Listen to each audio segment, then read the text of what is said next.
ರಾಯಚೂರು ಸೇರಿದಂತೆ ಉತ್ತರ ಕರ್ನಾಟಕದ ಜಿಲ್ಲೆಗಳಲ್ಲಿ 2009ರಲ್ಲಿ ಸಂಭವಿಸಿದ ನೆರೆ ಹಾವಳಿಯಂತಹ ಕ್ಲಿಷ್ಟ ಸಂದರ್ಭದಲ್ಲಿ ಮಾಜಿ ಪ್ರಧಾನಿ ದಿವಂಗತ ಮನಮೋಹನ್ ಸಿಂಗ್ ಅತ್ಯುತ್ತಮವಾಗಿ ಸ್ಪಂದಿಸಿದರು. ತಕ್ಷಣ ಉತ್ತರ ಕರ್ನಾಟಕದ ಜಿಲ್ಲೆಗಳ ವೈಮಾನಿಕ ಸಮೀಕ್ಷೆ ನಡೆಸಿ ರಾಯಚೂರಿನಲ್ಲಿ ವೈಯಕ್ತಿಕವಾಗಿ ಮಾಹಿತಿ ಸಂಗ್ರಹಿಸಿದರು. ಸಭೆ ನಡೆಸಿದರು. ಮಾಧ್ಯಮದವರ ಜೊತೆ ಮಾತನಾಡಿದರು.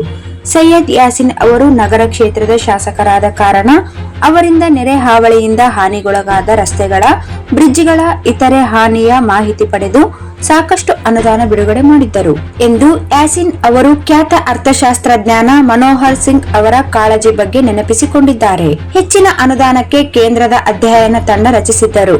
ನೆರೆ ಹಾವಳಿಗೆ ತುತ್ತಾದ ಎಲ್ಲಾ ಜಿಲ್ಲೆಗಳ ಪುನರ್ ನಿರ್ಮಾಣಕ್ಕೆ ಬದ್ಧರಾಗಿ ಅನುದಾನ ನೀಡಿದ್ದರು ಎಂದಿದ್ದಾರೆ. ಇದರ ಜೊತೆಗೆ ರಾಜ್ಯ ಸರ್ಕಾರವು ಸಾಕಷ್ಟು ಸ್ಪಂದಿಸಿ ಉತ್ತರ ಕರ್ನಾಟಕ ಜಿಲ್ಲೆಗಳ ಅಭಿವೃದ್ಧಿಗೆ ಹಳಿಗೆ ತಂದಿತ್ತು. ಈಗಿನ ಎಐಸಿಸಿ ಅಧ್ಯಕ್ಷ ಮಲ್ಲಿಕಾರ್ಜುನ್ ಖರ್ಗೆಜಿ, ಹಾಲಿ ಸಚಿವ ಮುನಿಯಪ್ಪ ಅವರು ನೆರೆ ಹಾವಳಿ ಜಿಲ್ಲೆಗಳ ಸಮೀಕ್ಷೆ ನಡೆಸಿ ಸ್ಪಂದಿಸಿದರು ಎಂದು ನೆನಪು ಮಾಡಿದ್ದಾರೆ.